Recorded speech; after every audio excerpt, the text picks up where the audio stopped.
안녕하세요. 인도게이트 선교회입니다. 2월의 마지막 금요일, 오늘은 오랜만에 배진성 목사의 글을 전합니다. 2021년 하나님께서 한 작은 초등학교를 맡겨주셨습니다. 코로나로 한참 모든 기관과 교회가 힘들어하고 있을 때 저희에게 주어진 이 학교는 또 다른 선교를 개척하는 기회이자 도전이었습니다.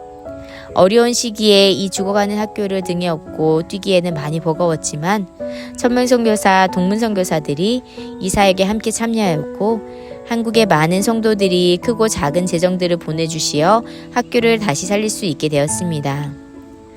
현재는 학생 수가 늘어 교실을 새로 지어야 할 상황입니다. 선교가 어려운 인도에서 학교 선교의 가능성을 보게 해주신 하나님께서 2023년 남인도에 또 다른 죽어있는 학교를 맡겨주셨습니다. 소도시의 주택가 중심에 있는 자이라바드 삼립학교는 10년 이상 교사 수급, 재정 부족, 행정 부조리 등 다양한 문제에 봉착해 있다가 끝내 문을 닫게 될 지경에 이르렀습니다. 그때 남중인도 연합회에서 저희에게 도움을 요청하였습니다. 저희의 상황도 녹록지 않았지만 오랜 고심과 기도 끝에 하나님께서 주신 선물이라 생각하고 이 학교를 입양하였습니다.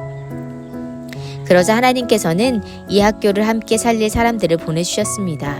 이 학교를 인수한 지 얼마 안 되어 영남합회의 경남여성협회가 오셔서 가장 먼저 하나님의 성전을 새로 단장할 수 있었습니다.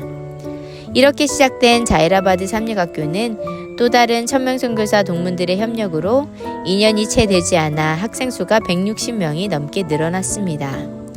그러면서 학교 교실이 절실하게 필요하였습니다. 이 학교에는 오래된 교실 건물이 하나 있었는데요.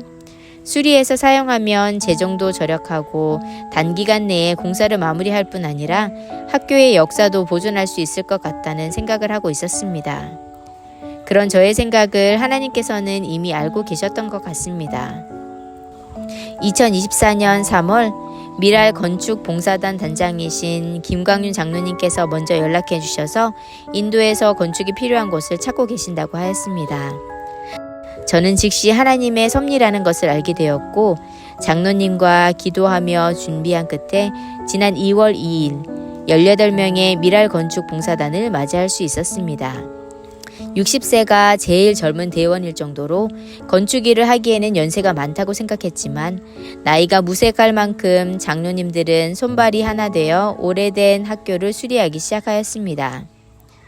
봉사대원들은 고개를 하듯 지붕을 타시고 용접, 타일, 페인트, 전기 등 당신 개인의 일보다도 더 열심히 봉사하였습니다. 아직 해가 뜨지 않은 새벽부터 예배로 새벽을 깨우고 날이 밝기가 무섭게 건축 현장으로 뛰어들어 뜨거운 뙤약볕 아래서 하루 종일 일하시고 땅거미가 질 때야 일을 마무리하였습니다. 저녁에는 너무 피곤해 함께 오신 통기치료 봉사단의 봉사를 받아야 했지만 그 다음 날은 어김없이 새벽부터 저녁까지 학교 교실 건물을 마무리 짓기 위해 수고해 주셨습니다.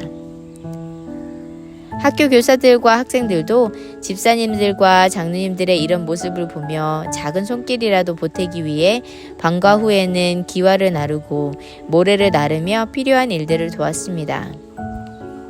모두가 힘을 모아 일할 때에 마침내 하나님께서 정말 멋진 8칸의 교실을 완성하게 해주셨습니다.